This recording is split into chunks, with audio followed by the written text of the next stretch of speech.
Hello, everybody. Welcome to another episode of 3699 AI. JT Fox here. I own 84 companies, 6 of them are AI.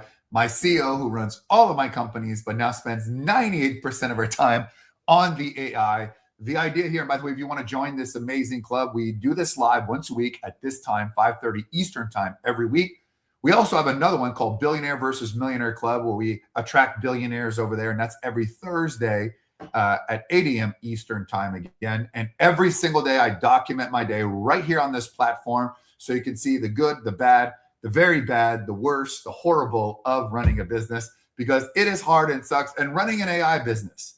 See, some of you get to partner with us, but I would tell you that you would not want to be us, because whole new respect for any of the people running an AI or a tech company. It is challenging every single day. By the way, if you want to join this as well, I wrote a best-selling book called Business is War, AI is the New Weapon, and the link is in the chat there. If you want to build your own AI agency, link is there as well if you want to partner together as well.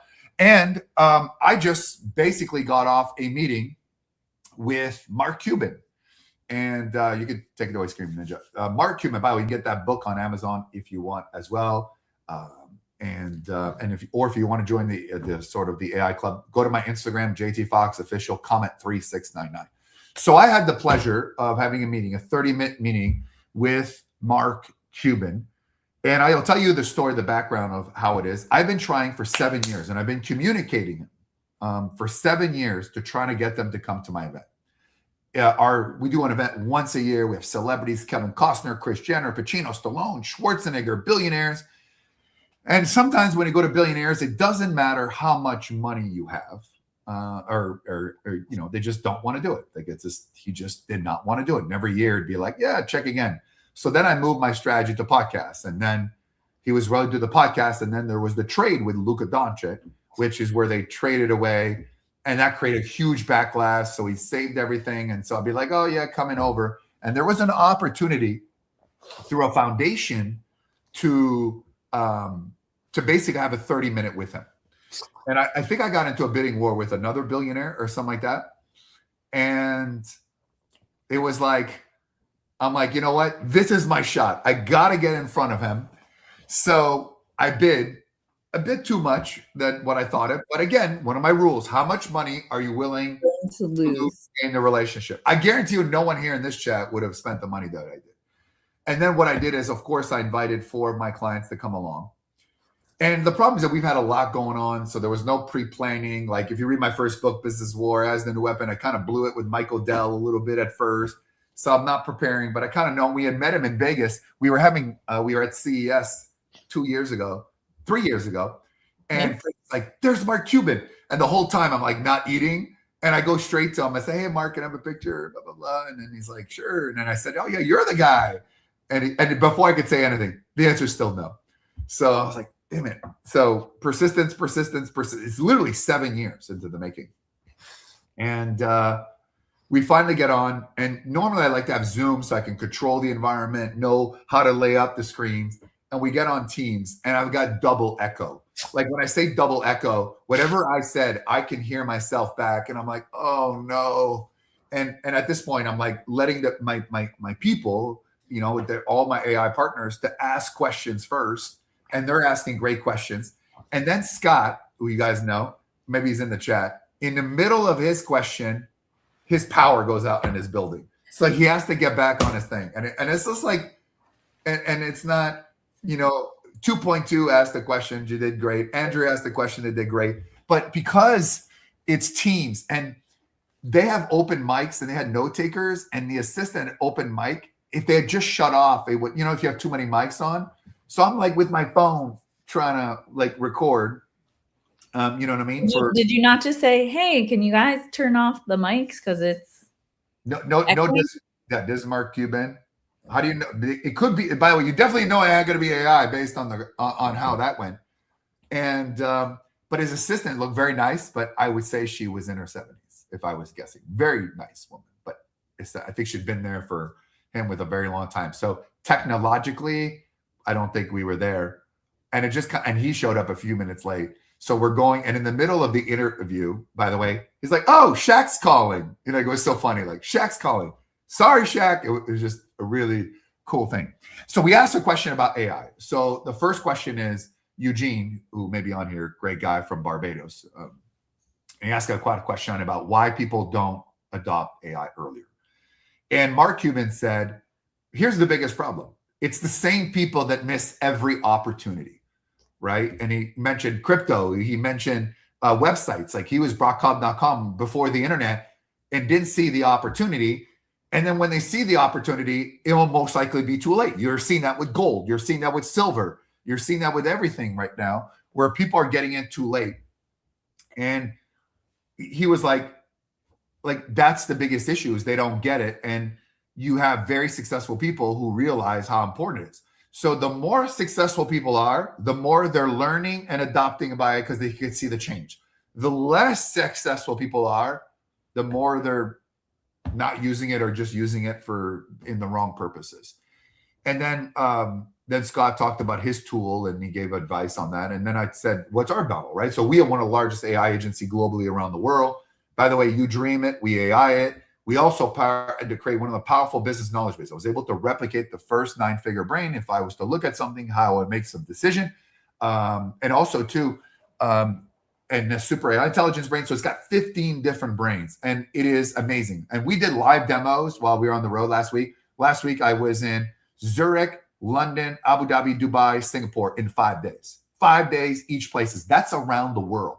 In fact, 3 of the 2 nights, I didn't sleep in a hotel. I red-eyed in. So 3 of the 2 were like overnight flights, not even a hotel. So we saved on hotel costs. Probably not because we paid for the hotel so I can shower and change when I got there. But So going all around there. And by the way, is my insane my schedule? Comment on this, subscribe, like. It doesn't cost any money.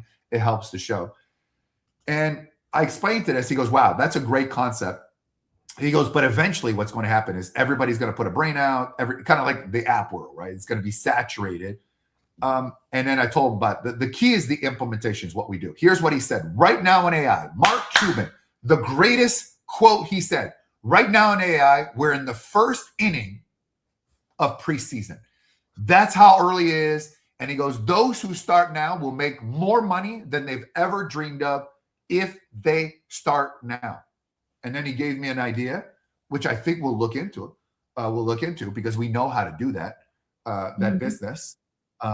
He gave me a great idea. So that money was well spent, even though I was totally frustrated. And then I eat Alyssa's cookies, which they have in America. They're gluten-free. It's a company invested in Shark Tank. They're gluten-free and they're low calorie and they taste good. So I order a lot. And I told him about it. A whole thing at one time. Potato, so I eat the whole thing. And so what happens is I eat the whole thing. And, to make a long story short, they make like 12 million a year or something like that. And I said, I eat them. I think I spent $1,000 a year on these cookies. And at the end, I was like, Mark, will we finally do the podcast? He goes, yes, because you eat our cookies, I will do it. So we will have an official podcast. You single-handedly compensate for 1/10 of the revenue of the cookie company. So I just increased it right now. Yeah. I just decreased it. So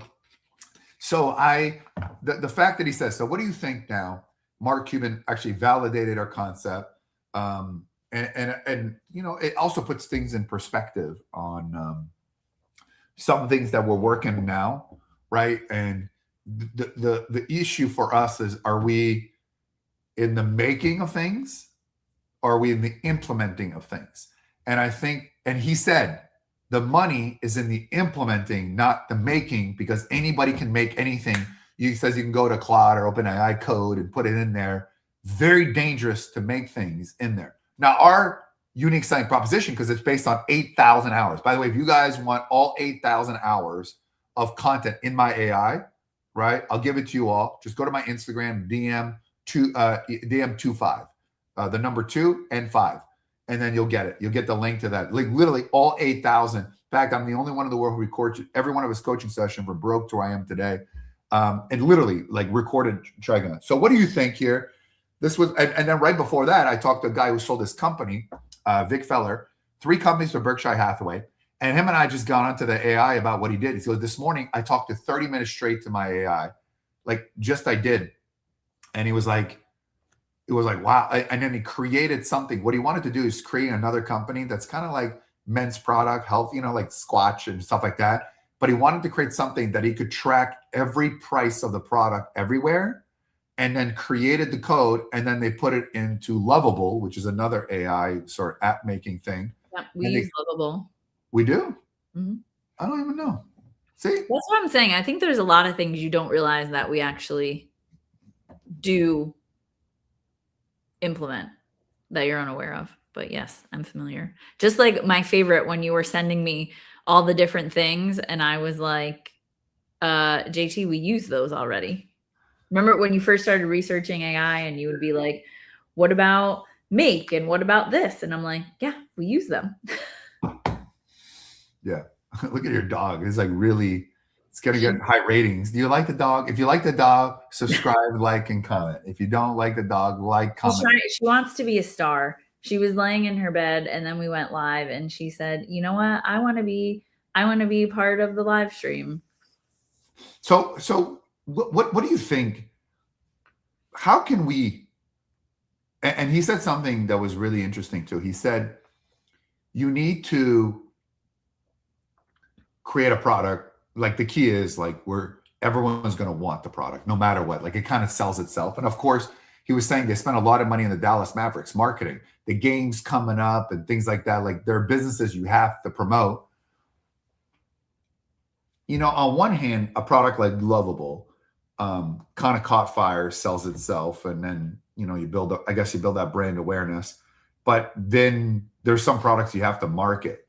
And I think as time goes by, it'll probably be more and more challenging to create a product. Like it's going to get crowded, obviously, right? There's still a lot of money to make. We're so early.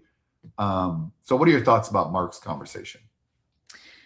So a couple of things that come to the top of my mind is yes, at some point the creation of things, like anyone will be able to create it, right? Even to the point of anyone can create a brain.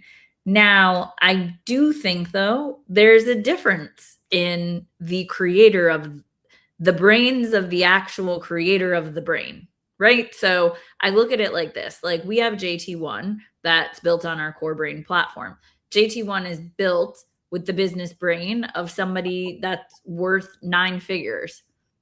That's a more valuable brain than somebody that's only worth 8, 7, 6, 5 figures, right? So even though anybody can do it, there is, to me, there's like a different layer of value behind the knowledge that's in there, right? And I think a lot of people that will want to create it may not be the most successful to be contributing to the knowledge.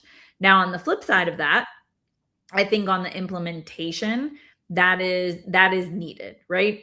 Everybody needs everybody needs that. Now, I look at that in 2 different ways.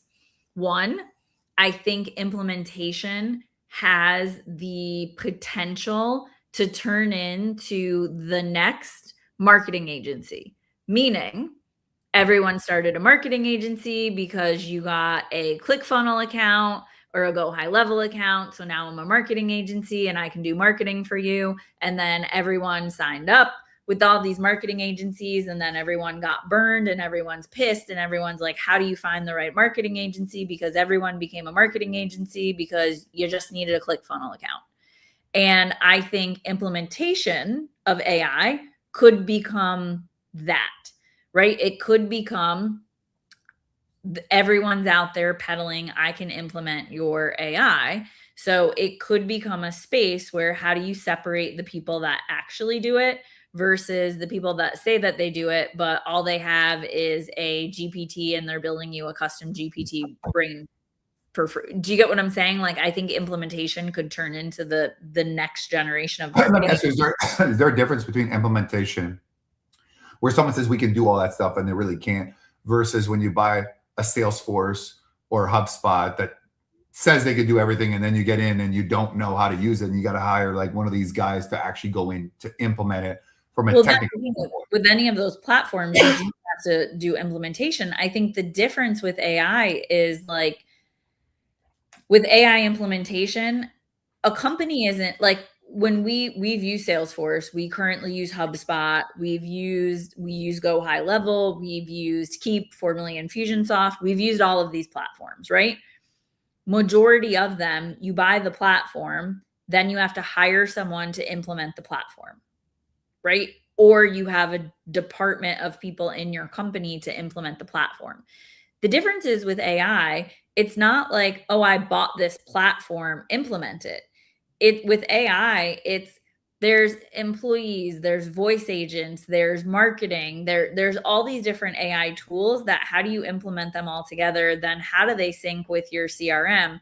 And my thing on the implementation side, JT, which is like probably a bigger conversation to have, I don't think that is something that is scalable to partners, white label, sales, because every person is going to have to be able to implement for their own clients, because people can't be going out and selling what somebody else is going to implement, right? And like you got to look at then what your fee is, because implementation means that's people have to make the AI do what it needs to do, right? So like that's people that are programming, developing, and implementing. So what does that framework look like to scale?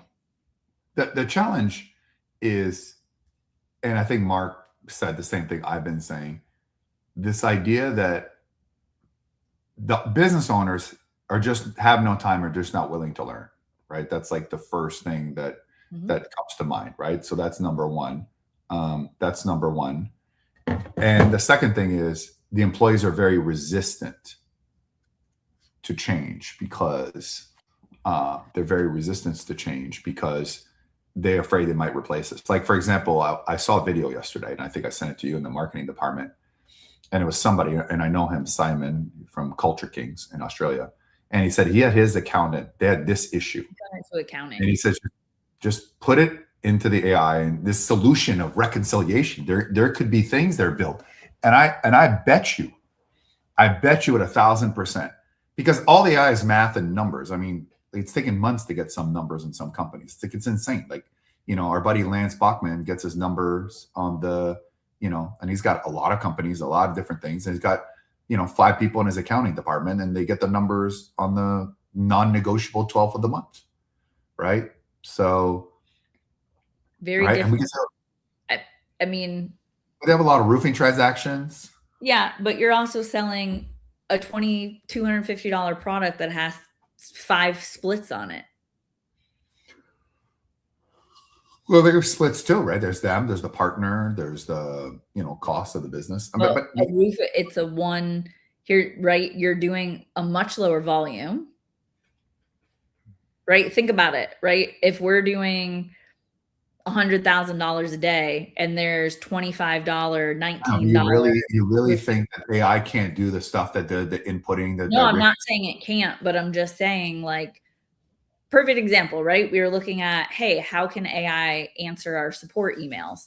Well, I went through the past 3 days emails. The same thing wasn't emailed twice. So you can't train. Do you get what I'm saying? You don't have eventually those questions will be the same. And if we say it's not worth it, then the definition of insanity. It's not worth it. It's I logged in and I don't have this.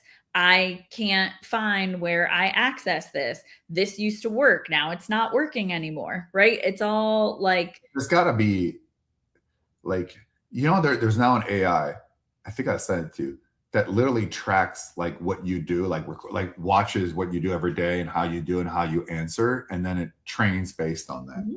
You take a look at and that. that's the thing, like in Gmail, right? Because I didn't turn the privacy thing off. When I go to respond to an email, it is pre-prompting a response, right?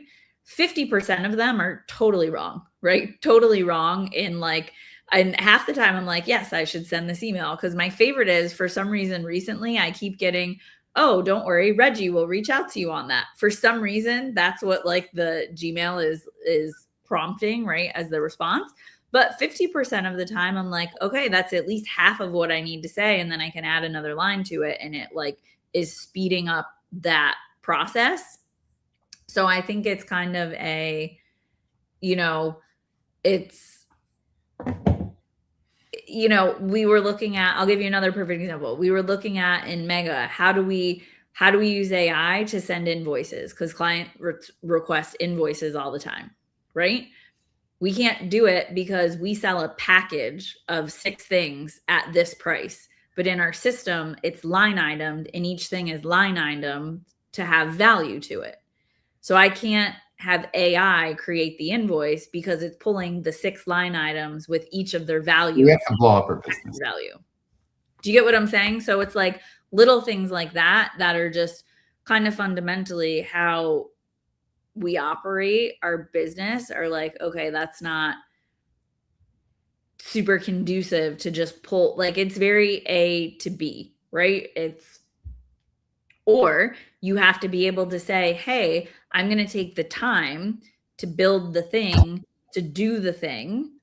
And then it's what time, how much time are you willing to lose on something else to make that thing, you know, just like the automated things, right? But don't you think that this, I think people take a look at, they think that whatever business they're going to in is going to be easier than what it is. And the answer is it's not. Like, I just want to point out to everybody that it is hard. And the problem with the technology on the AI spot is that, like, people are like, it did that. Like, okay, well, I don't know if you know, but ChatGPT got sued because apparently the AI told the other person to commit suicide. Now, we all know that ChatGPT tends to agree, and the AIs tend to agree. They're not direct like my AI, the brutal brain honesty, which is like completely no BS. It's meant to agree. But if I didn't have my own AI, I could use the regular AIs and do better than everybody else, right? Because I know, when you and I both know, if you type in an answer, you know if the answer is good or not, right? You're like, nah, it's not going to work. It's not going to convert. Try again. Try this other headline. It's not going to work. On the other hand, a marketing staff or a lower end market staff or somebody else, I need to email this. Great. Copy and paste and put it, right? And so because I have such diverse knowledge in things, you know, it's the equivalent of, if we're all racing the same car, but Max Verstappen is driving the Toyota Corolla, he'll beat everybody because he's Max Verstappen, because he just knows how to drive, right? Now, he's never going to beat if there's a Ferrari, no matter if he's marketed, and he's never going to beat if he's a Formula One car. And, you know, one of the issues that Mark Cuban says with all these brains, the issue is, like, let's say the spa owner comes up with new ideas. Well, you know, it's like, what's the latest? Well, these brains can be updated, right? And so, you know, so there's so much opportunity, but every billionaire I know are like all in onto this AI. Like, I show a video when I'm on the road of 3 of the wealthiest, you know, billionaires, you know, Jensen Sung from NVIDIA, the CEO of Baidu, which is Google in China, and Matsuyoshi's son, which ironically, his top investor representative was at our event in Singapore, just inadvertently because of a relationship. And he was blown away by our AI. If you want to check out our AI, click there as well. He's like, wow, like, we haven't seen anything like that. And the funny thing is, we just don't need capital. Like, someone says, I want to give you $1 million. Like, and then you have Harvey, who just raised another 200 million at a valuation of 11 billion. I wonder if they're raising that valuation, that 200 million, to make the valuation bigger, because at some point, 11 billion is a lot. You have to justify the revenue, and the revenue doesn't justify. Well, that's what I was going to say. It's like, and also, like, what are they using it for? Oh, so no, the point is, come back to, so they use all 4 AIs at the same time. No, and different websites and different things. Now, what we did is we put all of them and mine all on the same website. Check it out in the link below, or go to my Instagram and comment truth, and or Masterclass. If you actually want me to teach you, comment Masterclass. And so here you are. Now, do you know what people would say? Oh, of course. Oh, they're rich. It costs $1 million. I'm not rich. Now you have a tool that 4 of them costs $100 a month, right? Assuming you get the lowest one. Okay. All 3 of these billionaires use it every day, all against each other. And we have regular people using barely one, and it costs $100. So they can't say that it's too expensive. And that's the problem. They always have an excuse. If it was $1 million, it'd be too expensive, right? And and then sometimes people, you get it and they don't even access and log in. Fundamentally, some people would just be left behind. It's just the way it is. It's just, there's not.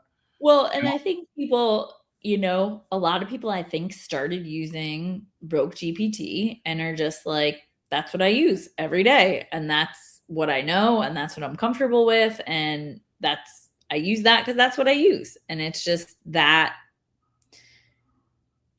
people are creatures of habit, right? Just like we talked about earlier. You add something, you take something away, everyone's like, where did it go?